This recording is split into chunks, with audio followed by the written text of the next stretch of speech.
आने का मन नहीं कर रहा लेकिन मजबूरी है। लगभग 42 दिन से इस छत्तीसगढ़ प्रदेश का अन्न खाया, पानी पिया, हवा पिया और सबसे ज़्यादा आप लोगों का प्यार दुलार और स्नेह पाया। यहाँ से जाने के बावजूद भी आपके इस एहसान को, आपके इस प्रेम को, आपके इस दुलार को हम कभी भूला नहीं पाएंगे। इतना स्नेह आपने दिया है। और खैर अब तो ऐसे बंधन से आप बांधते जा रहे हैं कि मुझे उम्मीद है कि जब तक मेरी ज़िंदगी बचेगी तब तक मुझे छत्तीसगढ़ बराबर आना पड़ेगा। पिछले 2026 के लिए छत्तीसगढ़ के विभिन्न जगहों पर अब तक में 14 कार्यक्रम का लिस्ट आ चुका है और उम्मीद है कि 2026 आते आते कम से कम 20 कार्यक्रम का लिस्ट इस प्रदेश से मेरे पास जाएगा। अच्छा, आप लोगों की क्या इच्छा है? दोबारा फिर लौट के आऊं कि ना आऊं? आऊं? हाँ ठीक है, तब तक में मेरा नाक 2 कुंटल का हो जाएगा। तो इसीलिए कर्जा तो मैं साहब जी का खा के जा रहा हूँ। हमारी समस्त बहनें इतना दुलार करती है, मुझे लगता है मैं बेकार इतना बड़ा और छोटा बच्चा हो जाऊँ तो बड़ा अच्छा है। खूब दुलार मिलेगा सभी बहनों का। रक्षाबंधन में आऊँ तो और ज़्यादा हो। नहीं नहीं, उसमें नहीं आना चाहिए, गड़बड़ा जाए। रक्षाबंधन में तो मेरा थैला खाली हो जाएगा।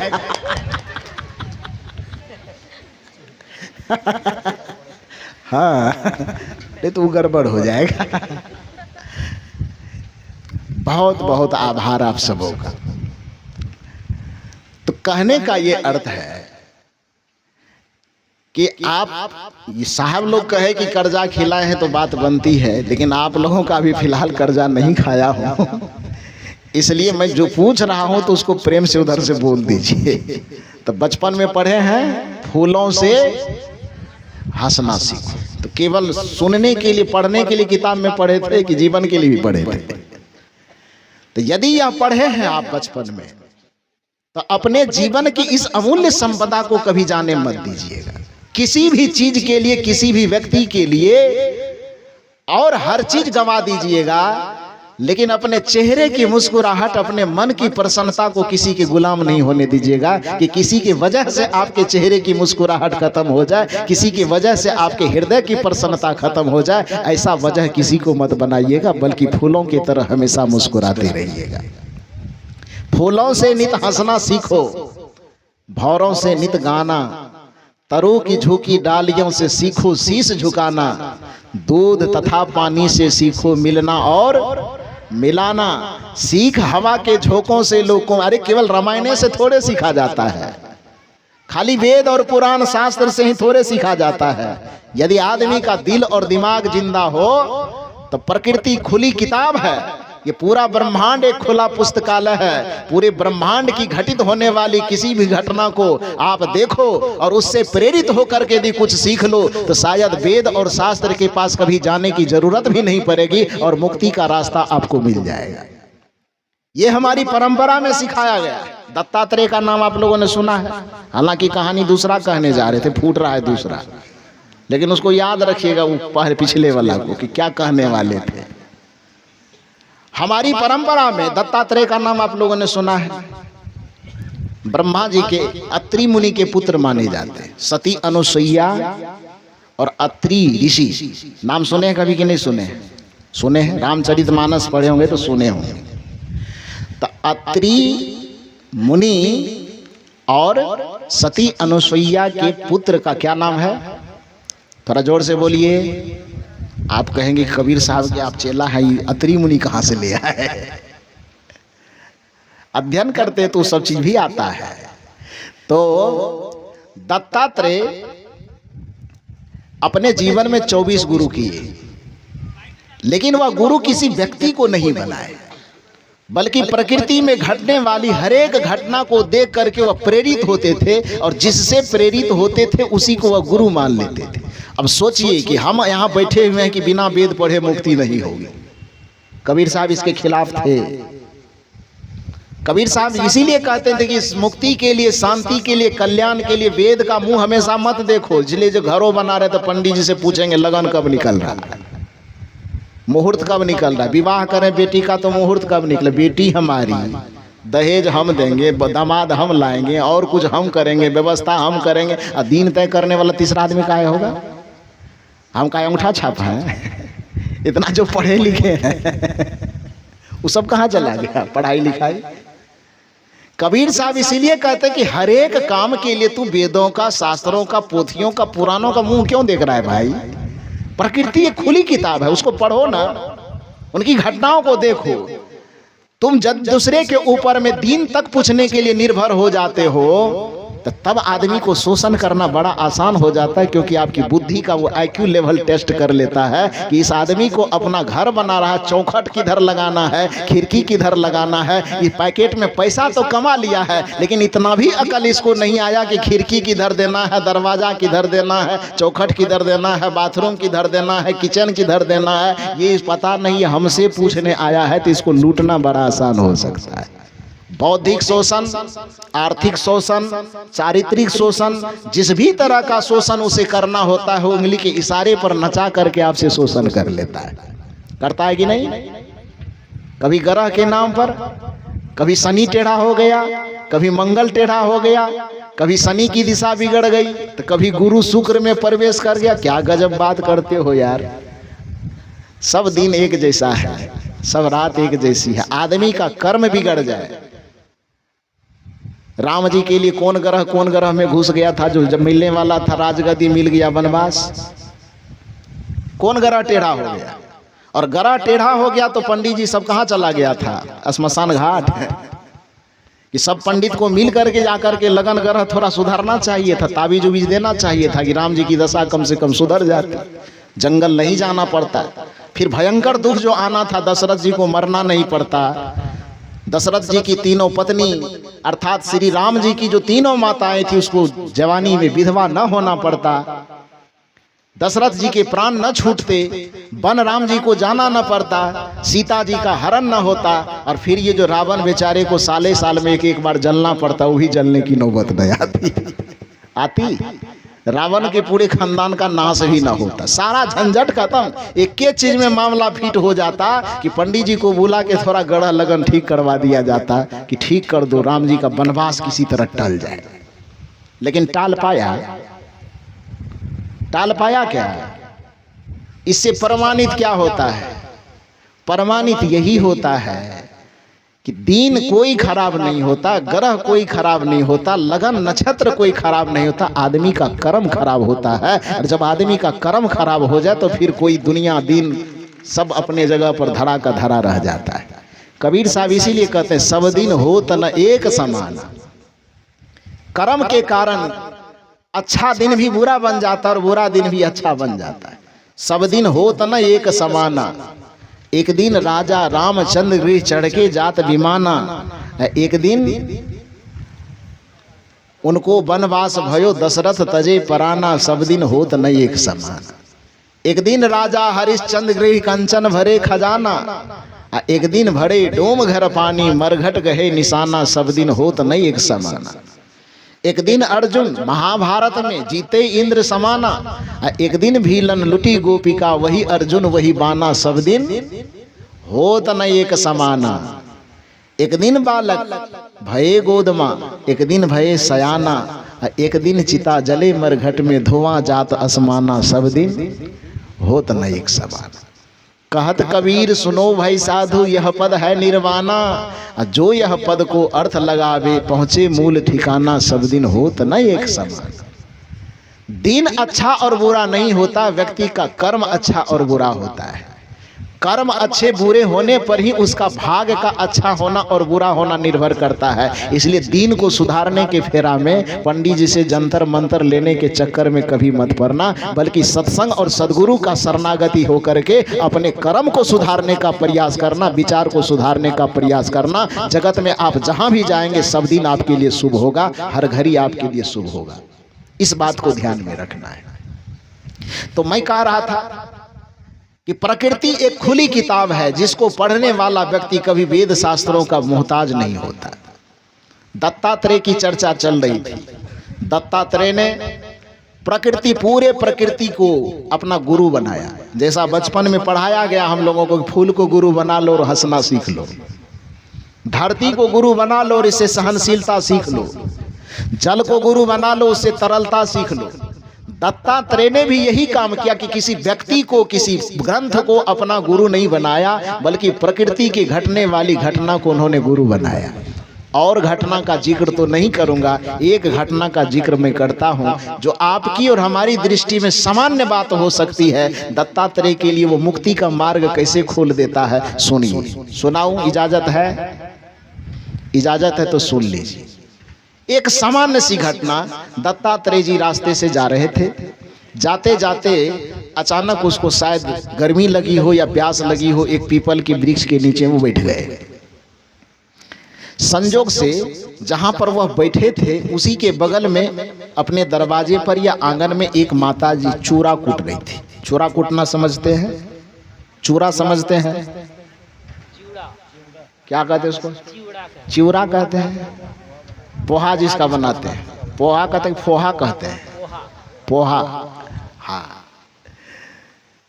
तो उस क्या बोलते हैं? चिवड़ा बोलते हैं। अब वो तो हमसे बोलाएगा भी नहीं, अब जी लटपटा जाएगा तो आप लोग हंसिएगा, ये हो समस्या है। तो आप लोग जो कहते हैं वो कहिए। तो वही चूरा कूटने के लिए एक माता जी अपनी ओखल, आज तो लोग मशीन में कुटवाते हैं ना, उसको बनवाते हैं, लेकिन पुराने जमाने में लोग उखल रखते थे। क्या ओखल ही? उखल, उसमें जो कूटते हैं उसको क्या बोलते हैं? मोसल। ओखली तो वो न हुआ, ऊपर से कूटने वाले को मोसल बोलते हैं। मोसल, मोसर जो भी हो, हम लोग बिहार में उसको समाठ बोला जाता है। उखली और समाठ, इधर ओखल और मोसल, यही मोसर, जो भी बोले अपना समझते रहे। तो उससे वो कूट रही थी एक माता जी। तो बार बार जो उसको हाथ को ऊपर और नीचा करना पड़ता था, सुहागन होने के नाते उसके हाथ में पूरा चूड़ी भरा हुआ था, कंगन। तो स्वाभाविक है कि चूड़ा कूटने में जो हाथ ऊपर नीचे होगा तो चूड़ी आवाज करेगी, झनर झनर बोलेगी ना। कैसे बोलता है? वैसे ही बोलता है। हाँ, झनर झनर खनकती है आवाज। तो वो जो आवाज कर रही थी, अब दूसरी बात, उसके घर्षण से उसके चमड़े पर असर पड़ रहा होगा। तो वो माँ जो चूड़ा कूट रही थी, उसने एक युक्ति निकाली। इस घटना को दत्तात्रेय जी वृक्ष के नीचे बैठे बैठे चुपचाप देख रहे हैं। देखिए एक संत की दृष्टि, एक विवेकी की दृष्टि क्या होती, कैसे एक सामान्य सी घटना से मुक्ति का सूत्र निकालता है। दत्तात्रेय जी से सीखिए, कबीर साहब से सीखिए कि जिस तार के खजूर के वृक्ष को हमने तारी चुवाने का एक माध्यम बनाया, उसी तार के गाछ को कबीर साहब ने वेद का सूत्र कैसे बना दिया कि बड़ा हुआ तो क्या हुआ, जैसे पेड़ खजूर पंथी को छाया नहीं फल लागे अति दूर। एक वेद का मंत्र बना दिया कबीर साहब ने। जिस चक्की को हम कूटने पीसने दाल दररने तक, दाल को मसलने का हमने एक आधार बनाया, कबीर साहब के नहीं, वो दालें मड़ोड़ने तक उसको मत रखो, उसको वेद तक पहुंचाओ। चलती चक्की देख के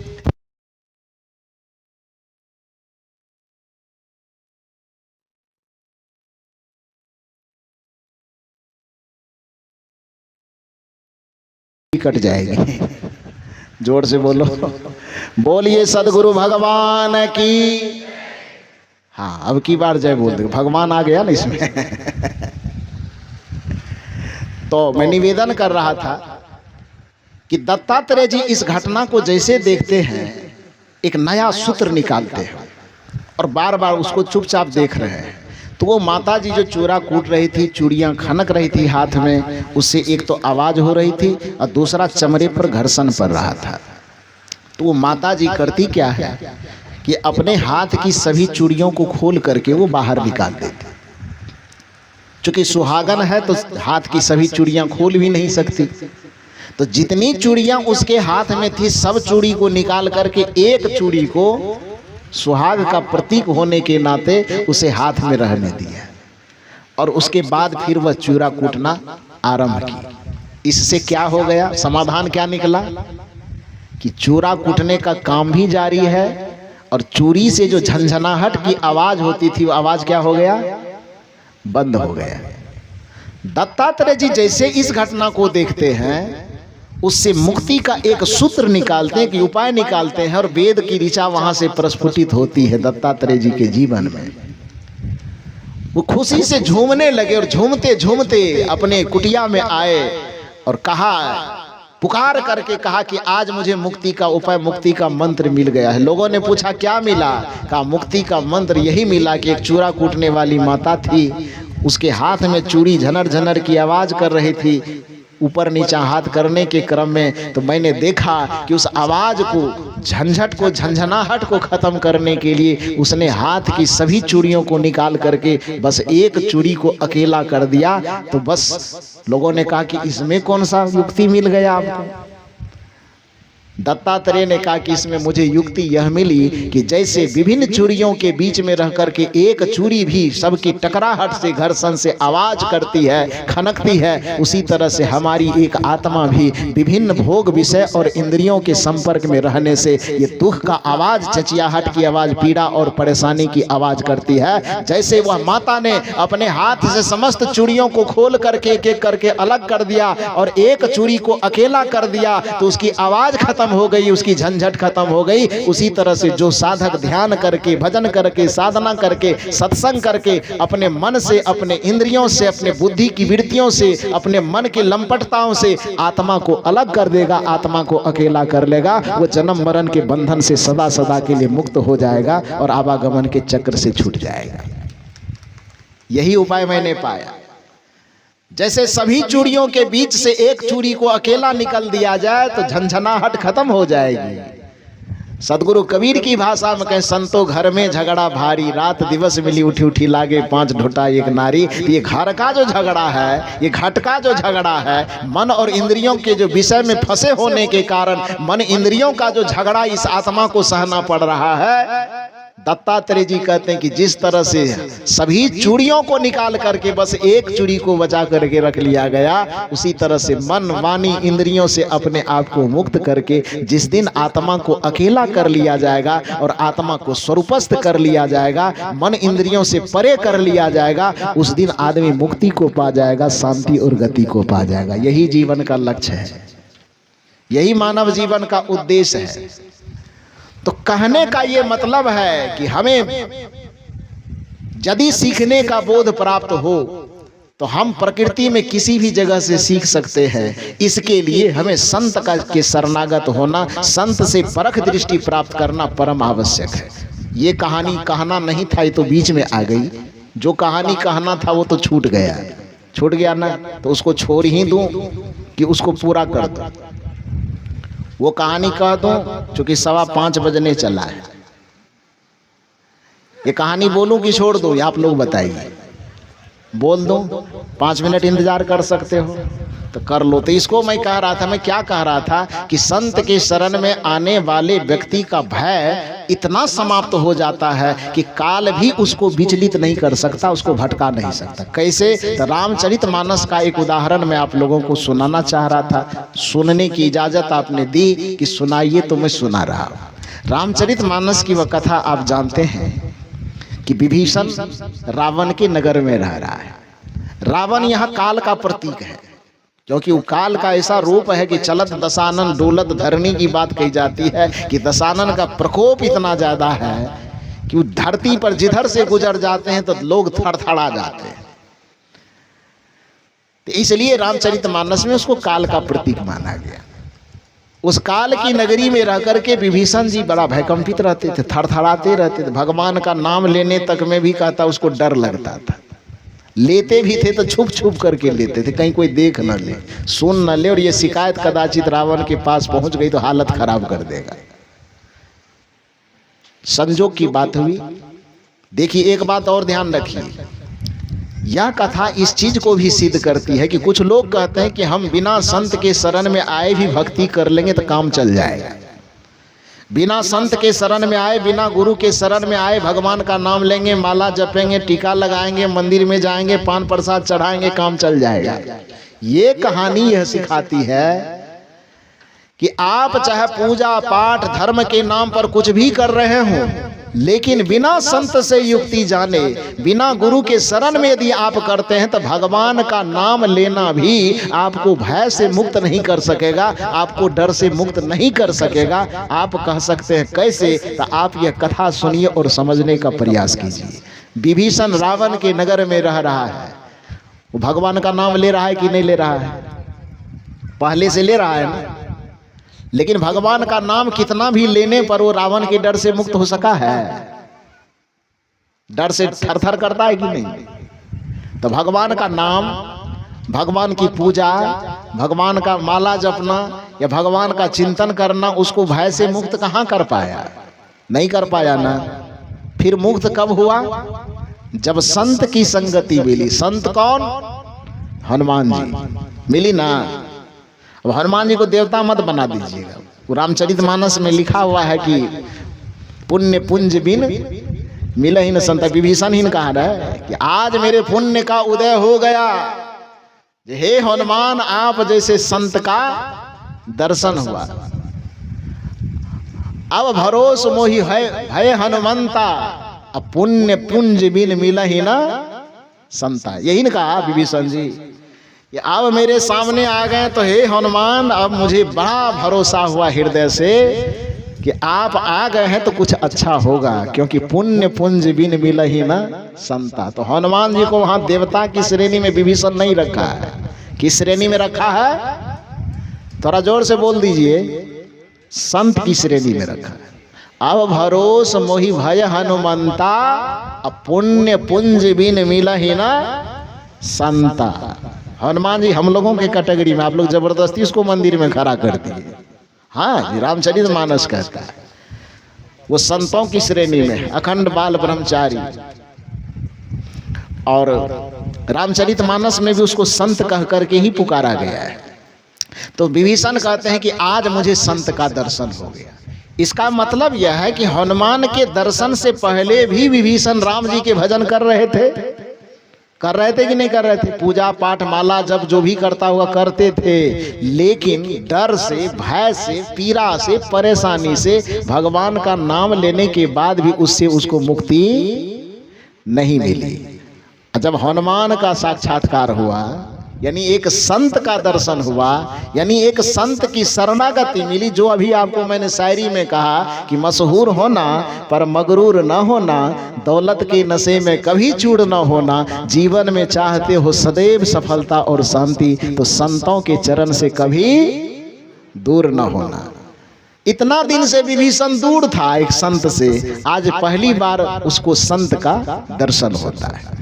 और जैसे ही हनुमान जी का दर्शन होता है एक संत के रूप में, उसी क्षण से जो भक्ति विभीषण की आरंभ होती है तो उसका भय मुक्त हो जाता है, डर खत्म हो जाता है। और आज तक जो विभीषण छुप छुप करके माला जपता था, नाम लेता था, आज पहली बार संत का दर्शन होने से उसके चित्त से भय ऐसा गायब हुआ, मृत्यु का भय, पाप का भय, डर, लालच, जो कुछ भी उसके मन में था, उस सारे दबाव से ऐसा वह मुक्त हुए कि आज पहली बार अपने घर के चौखट पर राम राम लिखना शुरू कर दिया, खुल्लम खुल्ला।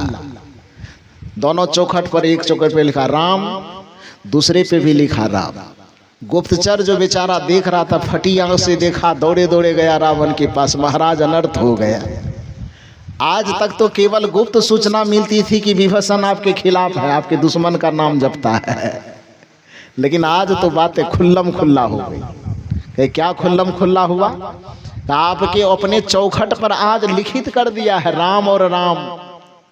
रावण ने कहा ऐसा क्या? कहा नहीं, तुम झूठ बोलता होगा, विभीषण इतना कैसे हो जाएगा, निडर कैसे हो जाएगा? गुप्तचर ने कहा कैसे हो गया ये तो पता नहीं, लेकिन निडरता उसमें आ गई है, और उसने खुलेआम अपने दरवाजे पे राम राम लिख डाला है।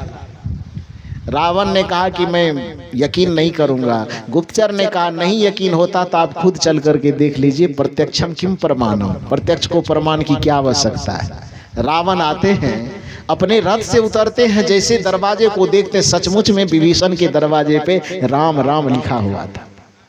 विभीषण के दरवाजे पर रावण खड़े होकर के बड़ी दहाड़ के साथ में पुकारते हैं। विभीषण घर से डरे डरे बाहर आता है, हाथ जोड़ता, क्या हुआ भैया? का हुआ क्या? अरे दुष्ट, इतना दिन से तू छुप छुप के भगवान का भजन कर रहा था, कम से कम डरा हुआ था तो मुझे लगता था कि ठीक है गलत करता हो, लेकिन लिहाज के साथ करता है, पर्दा के साथ करता है। आज तो तू पूरे खुल्लम खुल्ला कर दिया, ये कैसे किया? विभीषण मुस्कुराने लगे। विभीषण ने कहा भैया किसने कह दिया आपको कि हम राम राम लिखे हैं? कहाँ लिखे? रावण को और क्रोध थोड़ा सा हाय हुआ, बीपी। उन्होंने कहा पागल कहेगा, कौन कहेगा जी, ये चौखट पे लिखा दिखाई दे रहा है, मेरा आंख खुद देख रहा है, और फिर भी तू कहता है कि कौन कहेगा? यहाँ कहने की क्या जरूरत है, यहाँ तो दिखाई दे रहा है। विभीषण ने कहा कि हो सकता कुछ गलत दिखाई दे दिया आपको, राम कहाँ राम है? रावण फिर और आग बबूला, तेरी ये क्या लिखा हुआ है? विभीषण कहता भैया ये राम थोड़े लिखा हुआ है। का तब का रा का मोह लिखा हुआ है, तो का रा का मोह और क्या होता है? विभीषण ने कहा ये भी कौन सी भैया, आप कौन जमाना में जी रहे हैं? अरे जमाना इतना एडवांस हो गया कि शॉर्ट फॉर्म का जमाना चलता है। आदमी डिस्ट्रिक्ट मजिस्ट्रेट को डीएम कह करके नहीं पुकारता है क्या? डिस्ट्रिक्ट मजिस्ट्रेट कितना आदमी कह के पुकारता है? कोई नहीं कहता है। डिस्ट्रिक्ट मजिस्ट्रेट से डिस्ट्रिक्ट से डी ले लेता है, मजिस्ट्रेट से एम ले लेता है, डीएम कह करके काम चला देता है, चलाता है ना। बीडीओ कहने की जरूरत कोई करता नहीं है। BDO block development officer, block से बी ले लेता है, डेवलपमेंट से डी ले लेता है, ऑफिसर से ओ ले लेता है, अब बीडीओ कह करके पुकारता है। सीओ कहता लोग, सर्किल ऑफिसर, सर्किल से सी ले लेता है, ऑफिसर से ओ ले लेता है, वह सीओ बन गया। प्राइम मिनिस्टर कौन कहता है? प्राइम से पी ले लेता है, मिनिस्टर से एम ले लेता है, और पीएम कह करके लोग पुकारता है। चीफ मिनिस्टर कौन कहने जाता है आज? सीएम साहब कहते, सीएम साहब आ रहे हैं। चीफ से सी ले लेता है, मिनिस्टर से एम ले लेता है, चीफ मिनिस्टर हो गया। हुआ कि नहीं? रावण ने कहा हाँ ये बात तो ठीक है, का शॉर्ट फॉर्म का जमाना है। जैसे प्राइम मिनिस्टर से हम पीएम शब्द बना लेते हैं, चीफ मिनिस्टर से हम सीएम शब्द बना लेते हैं, सर्किल ऑफिसर से सीओ शब्द बना लेते हैं, ब्लॉक डेवलपमेंट ऑफिसर से हम बीडीओ शब्द बना लेते हैं, वैसे भैया हमने ये जो फॉर्म राम लिखा है वस्तुतः आपके दुश्मन वाला राम का नाम नहीं है, ये तो आपका और भाभी का नाम है। रावण ने कहा गजब बात करते हो यार, ये मेरा और तुम्हारी भाभी का नाम? कहा हाँ आप ही को तो भगवान बनाया है। कहा कैसे? कहा राको से रावण से राका ले लिए, अब मौ से मंदोदरी ले लिए, और शॉर्ट फॉर्म में भैया और भाभी को एक जगह ला दिए है, राम लिख दिए हैं। रावण ने कहा जब यही काम किया है तो दुए ठोका है लिखा, पूरे लंका में लिख डाल राम राम राम। और विभीषण को ठेकेदारी मिल गई। दूसरे दिन से विभीषण जी बड़े शान से भगत सिंह की तरफ मोच पिजाते हुए पूरे लंका में राम राम लिखवा रहा है। बात समझ में आई? हनुमान के मिलने से पहले भी विभीषण भगवान की भक्ति कर रहा था, लेकिन भगवान की भक्ति विभीषण को भय से मुक्त नहीं कर पाया, और हनुमान के मिलने के बाद भी वह राम की भक्ति कर रहा है, लेकिन वह भक्ति विभीषण को भय से मुक्त कर दिया। इससे प्रमाणित क्या होती है? इस कथा से प्रमाणित यही होता है कि संत के शरण में आने से पहले भी कोई भक्ति करता है, लेकिन उसकी भक्ति उसको भय से मुक्त नहीं कर पाती, अज्ञानता से मुक्त नहीं कर पाती, प्रमाद से मुक्त नहीं कर पाता। लेकिन वही भक्ति जब हम सदगुरु के शरण में आकर के करते हैं, सदगुरु का आधार लेकर के करते हैं, तो फिर वह भक्ति हमें बंधन से मुक्त कर देता है, हमें भय और पीड़ा से सदा सदा के लिए मुक्त कर देता है। इसलिए हमें संत के शरण में आना चाहिए। इसलिए विचारकों ने निवेदन किया, पड़े अविद्या में सोने वालों, खुलेगी आंखें तुम्हारी कब तक। जगा रहे हैं नवागांव वाले लोगों, वैसे हमको जगाने की जरूरत नहीं है, जगाने के लिए इतने बड़े बड़े महारथी बैठे हुए, फिर भी इन्हीं महारथियों का आशीर्वाद पार प्राप्त करके इनके ही मुख से ली हुई वाणी में आप तक पहुंचा रहा हूं। पड़े अविद्या में सोने वालों, खुलेगी आंखें तुम्हारी कब तक। शरण में आने को सदगुरु की, शरण में आने को सदगुरु की, करोगे अपनी तैयारी कब तक। परे अविद्या में सोने वालों, खुलेगी आंखें तुम्हारी कब तक। और जिस दिन अविद्या की रात्रि खत्म होगी, अज्ञान का अंधेरा छटेगा, और जिस दिन आप गुरु के शरण में आने के लिए, संत के शरण में आने के लिए संकल्पित हो जाएंगे, उसी दिन से आपका भटकना बंद हो जाएगा। और जैसे ही भटकना बंद होगा, फिर इस मंच से कभी यह भजन सुनाने की जरूरत नहीं पड़ेगी। कौन सा भजन? किस ओर तेरी मंजिल, किस ओर जा रहा है। अनमोल तेरा जीवन, अनमोल तेरा जीवन यूं ही गवा रहा है। किस ओर तेरी मंजिल हो, किस ओर तेरी मंजिल, किस ओर जा रहा है। अनमोल तेरा जीवन यूं ही गवा रहा है। ये भजन उसको सुनाना पड़ता है जो संत के शरण में नहीं आया है। क्योंकि कबीर साहब कहते हैं, जाको सदगुरु ना मिला, व्याकुल दहु दिस धाय, आंख न सूझे बावरा, तो घर जरे अघुरवा बुता है। तो घुरवा बुताने की जरूरत न पड़े, जहां आग लगी हो वहीं पर पानी पड़े। जिस ओर हमारी मंजिल हो उसी ओर कदम बढ़े।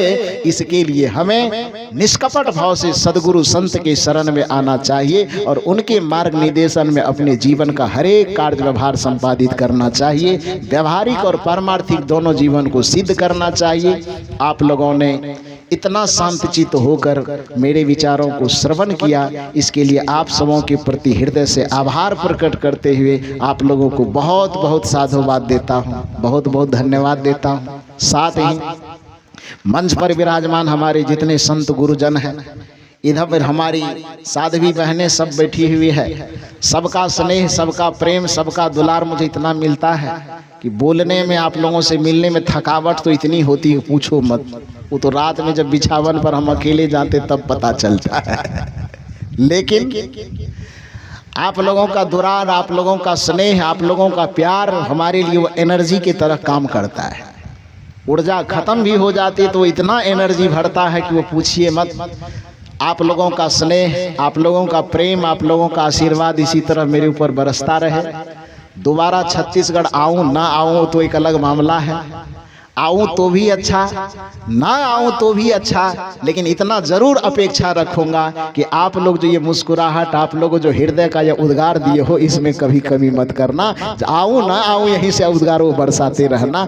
और मैं सदगुरु से कामना करूंगा, क्योंकि आज यह छत्तीसगढ़ का मेरा ये इस वर्ष का आखिरी दिन है। कल सुबह इस प्रदेश को नमन करके, इस कर्मभूमि को छोड़ करके अपने जन्मभूमि की तरफ जाना है मुझे। फिर 5 महीना लगातार वहाँ मुझे कार्यक्रम करना है। बढ़िया से जाकर जाएंगे कि नहीं जाएंगे? आप लोग बढ़िया से भेजोगे ना, तो बढ़िया से जाएंगे। तो वहाँ जा कर के फिर कार्यक्रम करना है।